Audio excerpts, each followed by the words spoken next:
I get those goosebumps every time you come around, yeah. You ease my mind, you make everything feel fine. Worry about those comments, I'm way too numb, yeah. It's way too dumb, yeah. I get those goosebumps every time I need the Heimlich, throw that to the side, yeah. I get those goosebumps every time, yeah. When you're not around, when you throw that to the side, yeah. I get those goosebumps every time, yeah. 713 through the 21, yeah, I'm riding. Why they on me? I'm flying, sipping low-key. I'm sipping low-key and honest, flying rider. I get those goosebumps every time you come around, yeah. You ease my mind, you make everything feel fine. Worry about those comments, I'm way too numb, yeah. It's way too dumb, yeah. I get those goosebumps every time I need the Heimlich, throw that to the side, I get those goosebumps every time. Woohoo! Yes, boys. Well, this wasn't expected, was it? It wasn't. Absolutely I'm sure. Yeah. Welcome, everyone. The 100 that have just jumped into the stream to start watching us talk about this guy behind Daz, the talk of the Tino. Welcome, everyone. Of course, to Loaded Mag NUFC. We are back to give you the breaking news on all things Newcastle United. And it's great to have you in the chat. So many of you are already in there ready to talk about Tino and get your questions in for the boys because we're ready to answer them. First of all, boys, how are you? Wasn't expected. I love the goosebumps, fist bumps in the background as he's playing. I've got you guys doing it, and then the wife's doing it in the kitchen. She loves it. She loves it. She really does. But boys, how are you? And what do you make of it all? You're asking us how we are. You didn't do that last day. Hello? You didn't want to know last time, did he? Yeah, no, he didn't care. You cared, Chris. Pete didn't care. I already knew. I already knew tonight, but because I got hammered for it last time, I thought I'd better ask. Why not? HR have been on to him. That's what happened. But no, all good. I glanced at this story really. I left my phone down for half an hour, and look what happens. It blows up. And but no, we've mentioned him before. We like the look of this lad. We've mentioned him last season, and we touched on him a bit in earlier show. I think he was one of the show's posters as well because he's one that we like to look at. Just he had an unfortunate injury this season, but yep, bring him in, all for it. Mr. Chris Hall. I'm all good, mate. Yeah, Livramento before, haven't you? Like, Do you know what? Breaking out tonight. Yeah, do you know what, mate? I've got to admit, I'm quite excited by this. I am quite excited because especially when they're talking about like a £12 million fee. Like I said to you boys, anything below 20 mil for this lad, I think it's a steal. I really, really do. You know, when you're seeing the prices being banded about for other players, 12 million potentially rising to 15 million, it's still a bargain. I mean, look at Everton getting Nathan Patterson for 16 million and he'd never kicked a ball in the Premier League. This lad has proved he can do it in the Premier League, and he's 20 years old. He's got the pedigree. He's been at Chelsea throughout his youth career. He's then made. Oh, sorry, Pete. Come on. Great age. He's a great age. He's a great age. He is. He's got everything that we would possibly need. And we've been talking, lads, haven't we, about, hybrid midfielders and maybe bringing in, a number 6 who can play in the centre of midfield, bringing in a winger who can play in the centre of midfield and vice versa. And here, looking at Livramento, we're bringing in potentially an understudy to Kieran Trippier, a very, very, very good understudy, by the way, who can also play left back. So he's ticking so many boxes. I've not even thought about the homegrown quota. I'm assuming he fits the homegrown quota, surely. Well, he wouldn't have come through Newcastle's ranks, obviously. But you need 4 homegrown and you need 4 coming through the academy. It's got to be homegrown. It's got to be. Yeah, definitely. Can he play left back? There's on where I was looking, it didn't show him down as playing left back. He has for Southampton. Has he? Okay. He had spells. I think particularly in his first season, He had Spurs at left back, and to be fair, don't ask us as Newcastle. Yeah, we wouldn't have a clue. We don't have a clue. We should just ask this guy. Hey, Mike. I didn't know you were coming on, Mike. I bet you thought I was done with this, weren't you? How we doing, you all right, fellas? Loving time. All good, Mike. Feels like an away days all over again. It does. I wish this was on different circumstances. I wish we were talking about our fixture, but here we are. Oh my goodness. So what do you want to know? I feel like the vultures are circling. Chris has said it. Everything. We were just, to be fair, before you came on, we were just talking about, can he play left back? So just give us the spiel on Livramento. Tell us about it. So Tino Livramento we bought from Chelsea. He's one of the Chelsea Academy players. Phenomenal talent. It was basically the sort of player that pushed Kyle Walker-Peters out of his preferred right back position and pushed him into left back, which actually we then discovered that Kyle Walker-Peters can play fantastically well in left back as well. But the thing with Tino is, of course, last season at the Brighton game, as the season was coming towards the end, he had this rather horrible injury, which I heard him scream from the halfway line from the away end at Brighton. It was pretty awful, really. And then he's been out for the entirety of the season, and then he actually returned to a second half performance, actually, ironically, at Brighton's Amex Stadium in our final two games of the last campaign, and he looked great. He looked phenomenal. He looked back to his usual self. But one thing you should be aware of with Tino is the injuries, and when you come back from an injury like that, it's kind of a bit of a concern. It is a surprise for me to see this on my timeline, to see him being linked, because he was kind of like murmuring at the fact that, okay, the club stuck with me through the injury, and I feel like I want to sort of repay them back and give him a season. But he is probably one of the lowest earners at the club. I think he's on like $7,000 a week or something like that. So it's phenomenally low. So I guess the club is looking at this thinking like, okay, well, do we give him a new deal and then risk the fact that he's going to be off injured, or do we get a lucrative offer? So it's a tricky one. It really is. I mean, even as a Southampton fan, I'd absolutely love to see Tino play. But if it means that he's going to be out injured on a regular occurrence, then who knows, really. But he is a phenomenal player when he's fit. And that's the case when you get relegated, as we know as well. You do have to kind of do a bit of wheeling and dealing just to make yourself adjust to the championship, to give yourself the best chance of getting right back up again. So yeah. Definitely. No, very interesting. Very interesting. Have I muted the room there? Was everyone thinking that I was just going to be upset about it? Or was there... Do you know what? No, do you know what, Mike? I think we're realistic, and we knew that obviously he had that injury. But I think one of my mates actually messaged me over it. I think he put it well into perspective. Champions League clubs, and this is no offense, but Champions League clubs can afford to take these 12, 15 million pound, whatever it is, those kind of risks, because if it pays off, you're going to reap the rewards. If it doesn't, let's be honest, we should be able to find him another club in a few years and probably not make that much of a loss. But I totally get why yourselves are looking to move him on, because if you can bring in 12, 15 million pounds for the player who you're not 100% sure is going to play, and bring in a steady Eddie who's going to perform and get you back up the league and back into the Premier League, I can see why you'd want to cash in. Yeah, absolutely. Yeah, it's a tricky one. Definitely. And look, it doesn't stop there. It's talked about with regards to like a 12 million rising to 15. And there's a report out tonight. Aaron Stokes, a friend of the channel from the Chronicle, has just wrote a piece saying Newcastle and Southampton are around sort of £10 million apart in terms of valuation.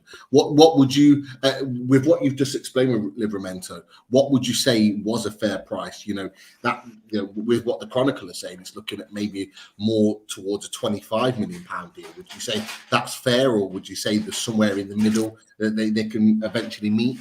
Yeah, I mean, I think always you're going to get a little bit of a biased view from a fan of the club, but I think it honestly is fair to think that he is worth 25, 30 million. I mean, whenever players are tied into long-term contracts, it always sort of sways the number quite a bit. I mean, when we're looking at sort of signing Armando Broja on a permanently, we couldn't get near to the valuation because that was 50-60 million. It just seems totally unfair. But he kind of reminds me of a young, promising prospect like Armando Broja. But of course, when you've got young players that haven't really done it on a consistent length of basis, that it's difficult to put these kind of valuations on it. I mean, if you think that Romeo Lavia, who's being touted as being sort of a 50-60 million pound player, he is 100% worth that number. And he will be a superstar of the future. If we had a bit more time to see Tino, I mean, we saw him a tremendous amount of time on the previous season. I would say definitely, because everyone's thinking like £5 million, Chelsea's got a buyback clause of 35 million, then easily he's got to be worth that. And surely Chelsea would be interested. Had or not, they've not bought 1,000 players on 9-year contracts and spent way too much money. Perhaps it'd be different. Perhaps that's having an effect on the price of Tino right now. That could be something, because I can't believe Chelsea aren't in for him, with that buyback clause. So yeah, tricky one. Definitely. And look, it doesn't stop there, because there are continued reports. So we'll kind of go through how the sort of story broke, really. And the initial story from John Percy of the Telegraph, mentioning alongside Luke Edwards the story of talks advancing around 12 to the 15 million pound mark, and then again comes from more of the Luke Edwards side about the versatility becoming a key addition to the club. We've talked about versatility in terms of the players that we're signing on this channel all the time. And Mark Douglas then reports on it. But he also reports that Brighton are interested in him as well, as an alternative option. Heard that from a couple of places, but it seems to be that Newcastle are the main ones that are looking into it. And then the one that we all wait for Fabrizio Romano, when he speaks, everybody seems to listen. And the Grim Reaper of transfers, yeah. Yeah, especially when the player's going as well. So for you guys, I imagine when that comes out, you just think, oh my God, like this is it. But yeah, he said a fee around 12 million. That must be initial discussions. Sky, Domashev is reported it as well. But what he reported was really interesting. And Chris, me and you, I think we were watching it literally at the same time. I don't know if you want to mention this, because we both heard it. Yeah, so Darmesh was saying, wasn't he, that it looked like, or he'd heard that Harrison Ashby could be on his way out. Now, whether or not that's, I suppose it makes sense. So just to kind of summarise for anyone who's kind of baffled by that, if we were to bring in the likes of Livramento, obviously we've got Kieran Trippier at right back, who will predominantly be the first choice right back. Yep. If we then have Harrison Ashby, who we got from a nominal fee from West Ham, I think it was around 3 million.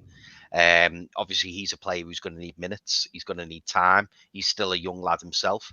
The rumours are that he will then be allowed to go out on loan. So whether or not, that's something that could be included in the Southampton deal, I don't know. But Pete, if I'm allowed to say it, there's another element as well to the Southampton deal, isn't there? And I don't know whether Mike will be happy about this or whether he's heard, but there's talks that Ryan Fraser could well be included in that deal as well. Okay. Hang on. You respond. Don't get too excited. Can you say that again, Chris? Say that one more time. There's rumours that Ryan Fraser could be included in that deal as well.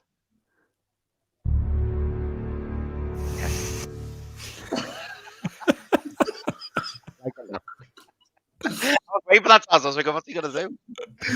Honestly, you love him so much. You've got sound bites. I love it. That's Phil, we sure will do. hope that.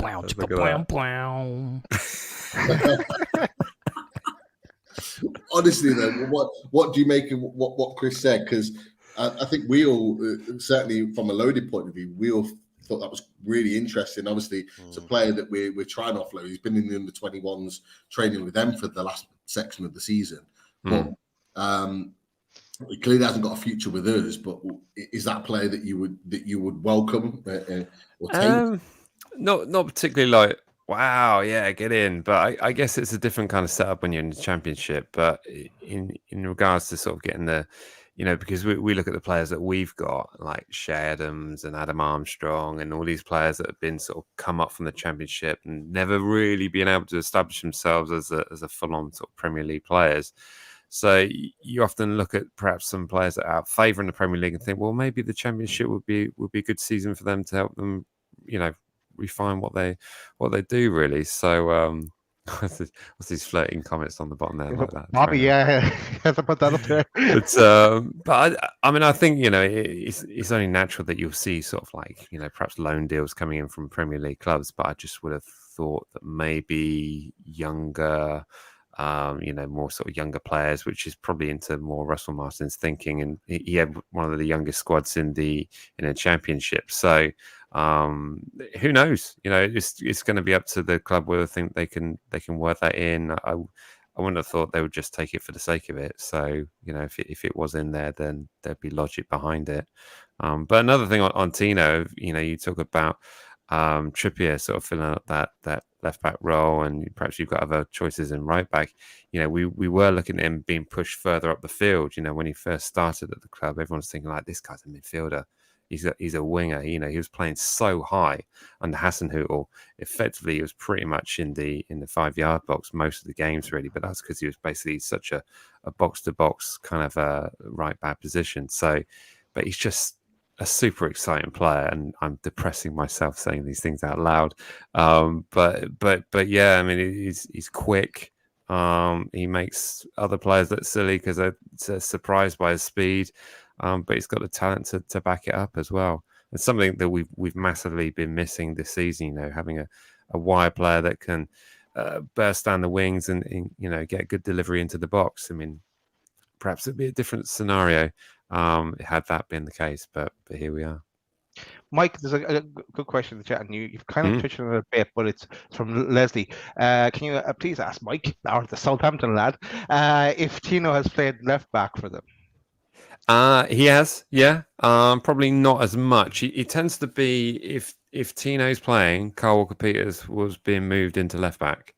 So, they have switched on occasion, but we've only really seen him in that right back position. Whether or not it's a preference of the player, or whether or not it's just something that he, has been seen to be better on that side. But he has played left back, but just nowhere near as much as others.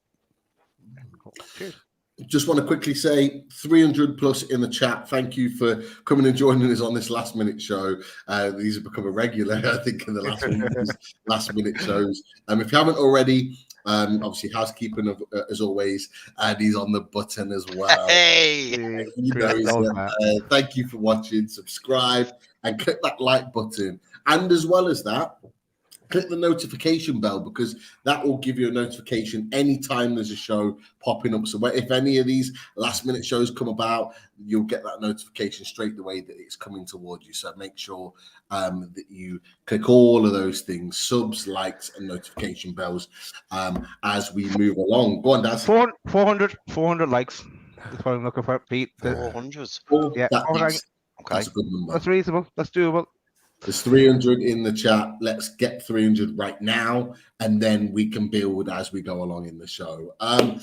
Mike, I know we haven't got you for too much longer, and I know I really appreciate you coming and joining us very much last minute. But there are obviously other players. We've talked about Kyle Walker-Peters. What is first of all, what is the chances of him moving on in the summer? He's another player that we've been linked with as well. But then you mentioned the likes of Shea Adams and one or two others. James Ward-Prowse was part of that Telegraph article saying we have a tentative interest in that. What is the situation with some of those other boys alongside Tino Livramento as well?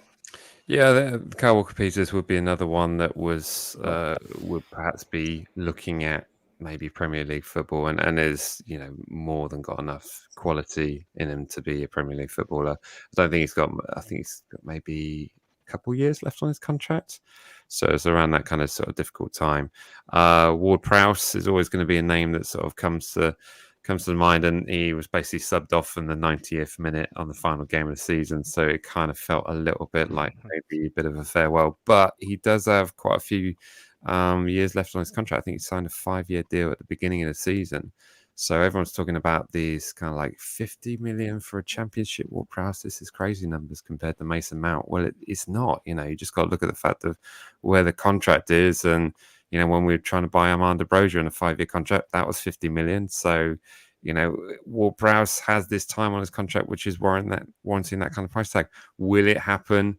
I think we'll just have to wait and see. You know, it all depends on what Ward-Prowse wants to do.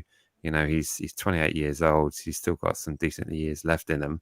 But has other clubs looked at him and thought, do you know what? He will be a formidable force in our midfield, or is he going to be second fiddle, you know, playing occasional football, which isn't going to be in his interest. I mean, I can see there's two objectives that Ward-Prowse's got to look at now. Is going to be getting in the England squad and then beating his free kick record. I think those two things that he really wants to do.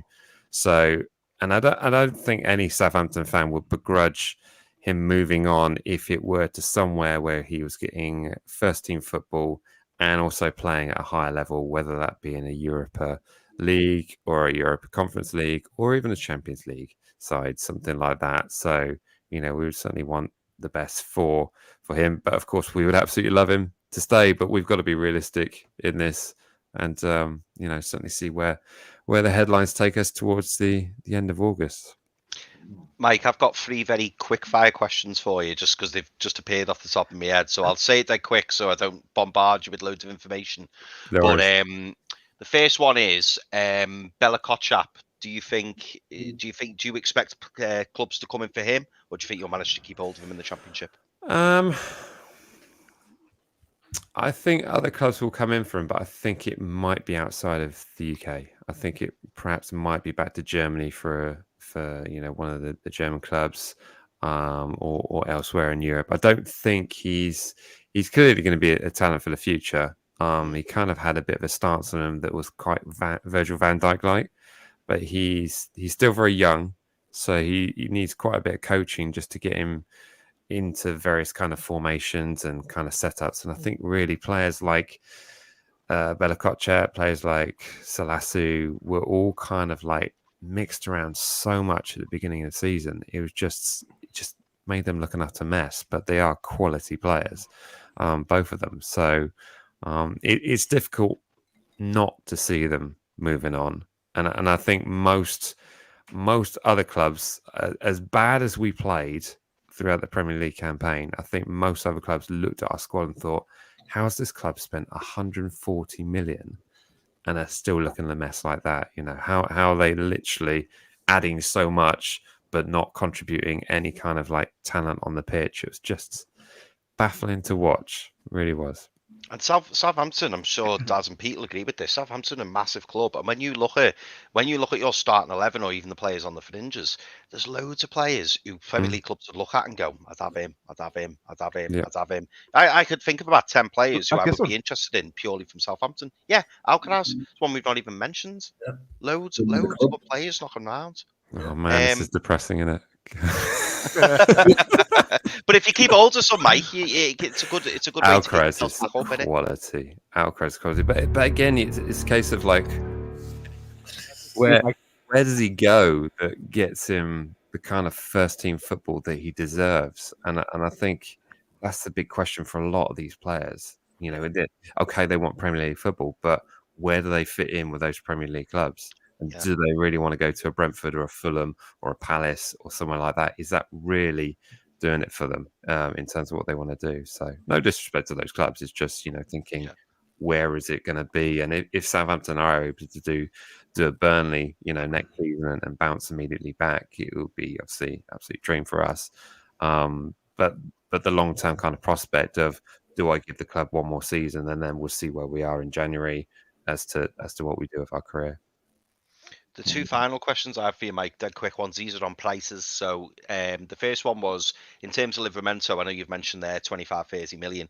Could you see us possibly trying to do a deal maybe with incentives based on appearances? Because obviously, like you've already pointed out, Livramento's had a nasty injury. He's not played much football last season. I think Pete said pre-show he's made 2 appearances last season, albeit he made a lot the previous season. So me first part of my question is, do you think that could be part of the deal and that maybe be, you know, appearance based? And then my second question is, I can't remember if this was the last time you came on the show or the time before, but I remember you quoting us 50 million for Walker Peters, and I'm just wondering, like, what the price is now. Just in case Eddie and Co are watching, I'd just be interested to know how much. They are. Yeah. I think to your first question with Tino, fee based on appearances, the smart money would do that. Whether or not Southampton are willing to do that kind of sort of a cut price kind of offer, but obviously, you know, given the injury record, because Tino was off injured for the original injury, he then came back, played in the under 23s or the under 19s, something like that, picked up another small injury, and then he didn't actually feature until that Brighton game. So he was really kind of, I think it was only that game that he made an appearances actually in the Premier League at least. So it was only one appearance in the Premier League, and that was only sort of for the last 30 minutes of the game. So the smart money would put him on an appearance base, but I don't think Southampton should be doing something like that, you know. And you guys got loads of money. What you wanted to do with these crazy kind of deals like that? So and sorry, what's the second part? It was the How much? Walker Peters. Yeah. Oh, this is really tricky because, of course, again, it's going to be based on what the player wants. And I think if the player wants to play in a Premier League side, then a deal will be done for much less. And there isn't that much room left on his contract. So, yeah, I can see that being dropped by about 20 million from my original valuation of him, moving on for about 30, something like that. Of course, you know, we are going to say he's worth this, he's worth that. But the latter part of the season, he's been playing in an absolute mess of a manager with Ruben Sellers and Nathan Jones, sort of making them all look very, very silly. So it's just being realistic in the fact that he may want to not force a move, but show intent that, look, I want to move on. This is what I want. This is where I want to go. And I think that's the way it will probably go. Cool. There's a good point here as well that someone put in the chat. It's from Dean Natter. Apparently, Fraser and Tino are under the same football agency as well, so that could help with the that kind of They got the same stationery. Nice. Easy to do. But look, Mike, I know you stayed a little bit longer than you anticipated. Yeah, no worries. So look, at this point, we'll let you go unless there's any other quick fire questions coming in. You can all do me a favour. Everyone in the chat, I've on the extra channel, I've got Matchday Vlogs, Matchday Vlogs Extra, and you can all do me a favour. I've got a video that's about to hit 1 million views, but on the extra channel, it's not monetized because I haven't hit 1,000 subscribers yet. It's about 90 subscribers away. So if everyone jump on my extra channel, smash the subscribe button so I can get some money from that video that's about to hit 1 million views. I really appreciate that. And then we can climb back up the league. Yeah. Yay. We'll talk to you next season then. Exactly. Right. The revenue I get from that, I'll put back into players at the club. That's what we do on these fans. Exactly. Loaded community, you know what you need to do. Go and subscribe right now to Matt's Vlogs Extra. Is that what Matt's Vlogs? Yeah, Matchday Vlogs Extra with a X and no E. So yeah, it's linked. We'll find it. And what's that video that's about to get to 1 million views? Exactly. It's had sort of 900,000 views in the last 20 days. I don't know what's happened. It's just gone a bit nuts. So there we go. What was it again? Mike? Just remind me. Sorry. Matchday Vlogs Extra. And is that EXTRA? It's just X because we're edgy. Yeah. Right. And is that on YouTube? Yeah. Yeah, that's right. Yeah. If you go to the Matchday Vlogs channel and then scroll down, it's one of the ones at the bottom there. But just for the visual, I'm just throwing that up on there for there, just so you're there. That's the one. Matchday Vlogs Extra. There you Cool. go. Yeah, go and do that. Go find it. Subscribe. Absolutely. And I might forgive you for taking Tino. There we go.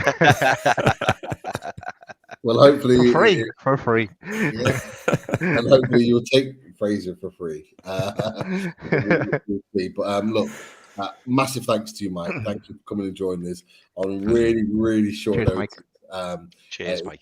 Obviously, a great chat as always. And Exactly. look, as Lisa said in the chat, and many others, we hope you guys get promoted because we're going to miss next season not doing the away days with you. Exactly. It's always a fantastic show. And we're going to enjoy watching you lot in the Champions League, and we do. I hope you absolutely tear it up. So all the best for that, and I'm sure you're going to have many great nights at at the stadium. So enjoy it. That's all I can say. Good man. Cheers, Mike. You take care, Mike. We'll speak to you soon. Cheers, Take boys. care, Mike. Yeah. All the best, mate. Take care. Brilliant to have Mike on. I'm surprised that, boys. I was not expecting that. Let's change back to black. Back to black. That the red was too much. Couldn't handle that red. Yeah, you know what? He's a great guy. Well, when we said we were going to jump on, dropped him a message, and he was like, "Yeah, more than happy to come on and talk with us." Unloaded. So yeah, great guest, great opinions, and look, this is what we do. It's what we do as a channel. We find those that know those players best, that watch them week in, week out. So, we've got real good insight into Livramento and a number of other players for Southampton who we've been linked with. So, what better way to get the lowdown for sure. But where are we going next, boys? Where are we going next? What do we want to talk about? Because we can still talk about Livramento because there's lots to talk about there. But are there any other topics of conversation? People in the chat, what do you want to talk about? Yeah, we might have some questions in there. Or Pete, I suppose while we're looking for them, we could. Do we want to talk about that back position? I mean, obviously, if Livramento was to come in, it's going to have an impact on the likes of Kraft, on the likes of Mankillo. What are our thoughts on that? Great question. Okay, so we get Livramento in. He can play on the left as well, but you imagine he's going to be back up on the right. Ashfield will probably go out on loan. I'd look to offload, or as we said, it's probably in squad game, either offload one of Kraft or Mankillo. I think at the time we probably said offload Kraft. I think. But either of them, whoever gets will get a better offer for. I know Mankillo can cover on the left as well, but we shouldn't be needing cover. We'll have Byrne and we'll have someone else. We got Dummy, we got Bain, we got Livramento, we got Trippier, we got Richie could probably fit in there. Richie could probably be. We got like find a pair of football boots. So there's scope to offload either one or both. Realistically, it's funny since. Do you know what, mate? It's funny because I was laughing to myself before because we were talking about it before the show, weren't we? And originally, and Daz, correct me if I'm wrong here, but originally either on Squad Game 1 or Squad Game 2, I think it was Squad Game 1, when we were saying, we get rid of Kraft and keep Mankillo. Then we did the next squad game where Kraft had that brilliant half season and then sadly got the injury. And we were going, we probably get rid of Mankillo and keep Kraft. And now we've got full circle again. And me and Pete were talking before, weren't we? We were going, I think I'd get rid of Kraft and keep Mankillo. So like we just keep changing our minds, and it's difficult because I can back that up, Chris, because in the squad game 2, I don't have squad game 1. Squad game 2, we said Kraft was a bottom half of the Premier League player, and we had Mankillo in the Championship, right? And squad game 3, we had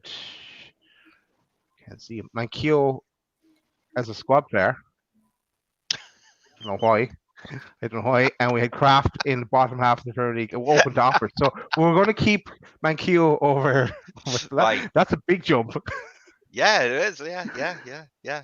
I think it's his versatility, but Pete, I'll let you go mate, because I think you're on the same wavelength as me as to why you keep Mankillo over Kraft. Yeah, I'd keep Mankillo. I would. Two big things. The one that really stands out for me, and it's not really even football related, is the fact that he never moans about being a squad player. Like, he's been at the club for years and he's come in, he's been a starter for us, regular starter. He's been a regular bench player. He's been a guy that's at times not even made the squad. Have you ever seen him moan in the media? Have you ever seen him complain? No. And you always speak English. I think a little bit. I think a little bit. I think he's better Right, than doesn't moan. He's better than Yeah. he's better than Miggy still doesn't speak English or doesn't like to in front of the media now. Yeah. I think he speaks better than Miggy. But he doesn't moan. And to be fair, right now is probably the time where he's probably most comfortable with the likes of Miggy there, with the likes of Bruno, Joelinton, like all speaking Spanish, like they all have that understanding. When we all watch the videos, he's always with them. He's always with Miggy. He's always with those South American boys, and he's like he seems to be. He actually probably seems his most happiest right now, which sounds really weird because he's barely kicking the ball, but he's doing a job for the team. Like for the squad, because he's playing a role. He's not playing all the time. But when he comes in, he never lets us down. Like even in the Sheffield Wednesday game when we lost in the FA Cup, he's probably one of our best performers. Like there were a lot of bad performances out there, but he never done well. He's done well. Yeah, he did. Like, there's a twist in that, Pete. I see one from Dave Sanderson here. Says Rafa could be eyeing him up. A reunion with Rafa. That would make sense. There have been links, to be fair. There have been links. Yeah. But yeah, I think if he gets the opportunity to play first team football over in Spain, I think he'll go. But if it was up to me, I'd keep him. I think Kraft has done okay, but I think you might get a little bit more money for Kraft if he was to be sold on right now, Swedish international, blah blah blah blah, and you can build and have a third choice right back if and when needed. The one thing I'll say is there was a lot of people that kind of like tweeted and came out when this news broke today, and we're like, right back? Why do we need a right back? So we do. We can't. Trippier's what, 33 now? If Trippier gets injured, what have we got? Really? We knew what happened when Howe first came in the season previous. He got injured after a few games, and he was a huge miss to us because he was so important. You know, we've been blessed the fact that he's played pretty much every game and played so well in every game. But he's 33. Like we need to be managing players like that. We need to be looking after them and giving him rests here and there when he needs it, because we're fighting on four fronts now: Champions League, as well as League Cup, FA Cup, and the league. We're going to need to change players around. And look, Livramento, if we get him in, and like Mike said, he looked back to his old self when he come off the bench, only played a few minutes here and there, 13 minutes or whatever it says on SofaScore, but he is a genuine competition for Kieran Trippier. He talks about how high he presses, how high he moves forward. That's Kieran Trippier. That's what Trippier plays. That's how Trippier plays. His delivery, his crossing is good. Like, this is what we need to be looking at now, beefing up the squad, and it's great to see. So for me, spot on. But not to mention, Pete, I think, am I right in thinking Mankillo must have Champions League experience? Must have. Atletico. I think he played Atletico Atletico, Liverpool, and was it Marseille for a little bit? Was it Marseille? Yeah, it was a French club. Was it Marseille? I think it was at Marseille for a little bit. I think they played European football. Could be wrong. I'll double check it. But but certainly Atletico and Liverpool, they would have played European football. So definitely. Yeah, he was at Marseille, mate. Marseille. And he was at Sunderland as well, but I'm not sure he played in Europe there. I'm not sure. Yeah, I don't really bet very often, but I'd bet a lot on the fact that he didn't play European football for Sunderland. That's for sure. Chris, you wanted a quick fire question round. Do you have time?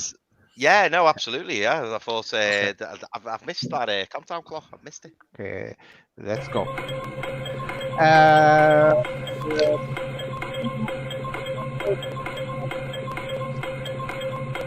I couldn't even. I word what I was to say. I'm assuming he said that. We start again because it's too loud. Let's go again. Take two. Sorry. Go. Would you take Ryan Fraser? I don't know. I feel like that's a bit much. But yeah, if he gets him off the books, yeah. Pete?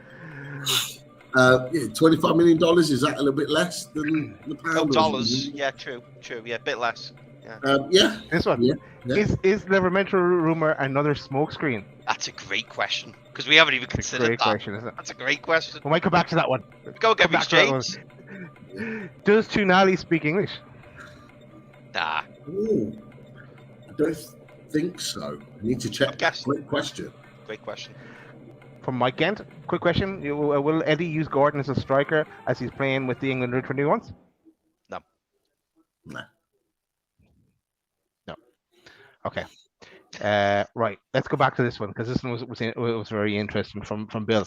Is Livramento rumor another smokescreen? If it is, for who? This is the exciting part, isn't it? For who? Because I don't think so. No. the one thing I'll say is that no, it's still quite difficult actually, because the Barella talks were at this stage as well, kind of like the talks, like the Tonali deal went really, really quick. It went from talks to agent talk to fee close to being agreed. It moved so quickly, you knew it wasn't going to be just kind of like pie in the sky kind of talk. The Livramento one, yeah, I think that's a great point. But who for? Who for is the question. Yeah, that's a big question. I don't think so. I think Pete, we'll do another 60 seconds just for you alone on this question coming up right now. What? Newcastle cooling off on James Madison, apparently. There you go, Pete. Oh my god. Okay. James Madison. I have no idea. I don't know what that looks like. 1 minute he's going to Tottenham, next minute he's going to Newcastle, next minute he's going to Tottenham. Who knows? For me, if Newcastle don't get Madison, we get Szoboszlai. Or will any of us going to be bothered if that happens? I won't be. Happy days all round. That's it. You're only ever getting 60 seconds anymore.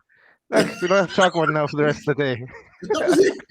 I thought he was going to do the whole countdown. I was going to write in the chat. We need a bigger countdown. That's what I thought. It is what it is. Look, let's be honest. Look, what I said, if we don't get Madison, we get Szoboszlai. I'll be honest with you. Do you think it is one or the other, Pete? Do you genuinely think it's one or the other? Yeah, I think so. I genuinely do. Because it's a very... It looks like that Newcastle are looking for a very specific type of players in very like particular positions. Like so, the Tonali link in terms of what they want in a player, they're very, very similar. But on top of that, Madison and Szoboszlai are very similar types of players, and they play a similar, very style of football. So.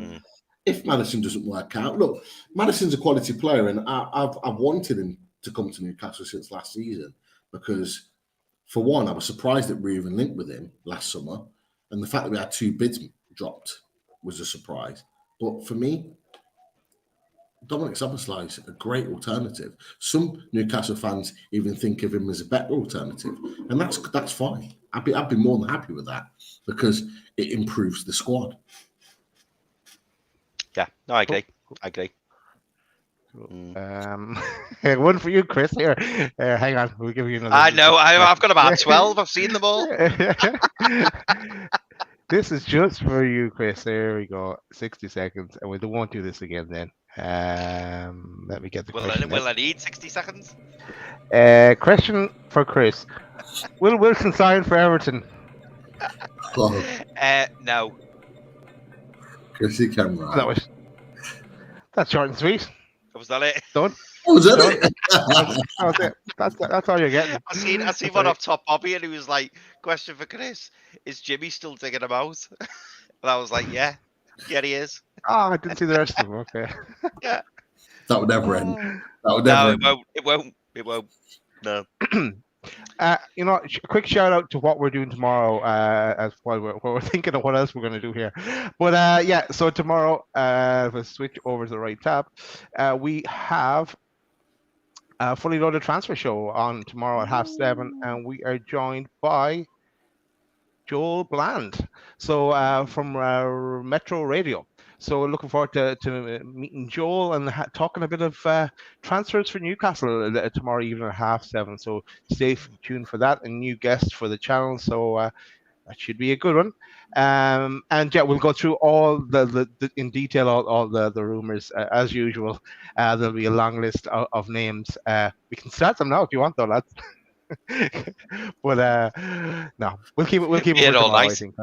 Yeah, we'll be here all night. It would be. But give a quick shout out as well to our sponsors. Shout out to H2O Bathroom Design Co., the Northeast's largest supplier of Velcro and Botch bathroomware. Team Valley Gateshead, over 20 years established, ran by the family. Get down to the showroom on 11th Avenue, Team Valley Estate, Gateshead. And here, I love the puff of smoke there, Chris. I was like, switched over. That was the steam off the shower. Special effect. I like it. That worked. But yeah, do you want to do it again? Yeah, wait there. Sorry. There we go. So the beautiful bathrooms that are on offer. Also, a shout out to the radiatorshed.com and the beautiful radiators that are available via Russ at the radiatorshed.com. And yeah, you know where to go if you want any of those. What are you doing next, lads? I think we might have a guest for Thursday. Just got a message. I'll let you boys know after the show. I just got a message back. Might have two, actually. Is it this man? Or is he coming on Friday? You know what? I would. How good would that be? Being announced on, he speaks English. Yeah, on Thursday. Not so good otherwise. If someone knows, that's a great question. I have no idea. I assume not, but who knows? Could well speak English. Pete, hang on. What you do? Breaking news. I think I know what you're going to say. You know what I'm going to say, don't you? You've seen it in the chat. I did. What's this? Yeah, I knew. It was yesterday. I saw it yesterday. He's been linked with. He's been the picture ready. Love that. Yeah. Been linked with Saudi. I saw it yesterday, and you know what? I just thought to myself, it wouldn't surprise me. They're going to offer Lance stupid money, and he's getting crazy wages. Like it's the point in which you can't turn it down. You cannot. Like he would love nothing more than to go and captain Lons into the Champions League next season. But you can't turn down the money that he's going to get offered at 26, 27 years old. You can't. So it wouldn't surprise me if he goes. I'd be gutted. I'd be tuning in to watch him, that's for sure. And I would be wanting more than anything in the January transfer window for a nice little loan over to Newcastle. So look at them starter piece. Everyone kick off. Everybody watching this. I don't care. They'll kick off with a watch. If he's got a black and white shirt, I'll be like, yes, come on. And you know what, Benzema, come with me. Come on. Oh God. That was the only positive I could pluck from the fact that he was going over there, because I'd love to watch him, to be fair, next season. It'd be great. Cool. Yeah, lads, I think speak up if you think differently, but I think we'll bring it to a close tonight, and we'll be back tomorrow at 7:30, as we said, for a fully loaded transfer show. And you know, well, they like to go on a bit, so there'll be plenty of chat for up to about 2 hours on that. So join us for that, and get your questions, start thinking during the day of what you're going to ask. But yeah, that is it. So all that's left to say, Pete, say it. How'd you like that? How you like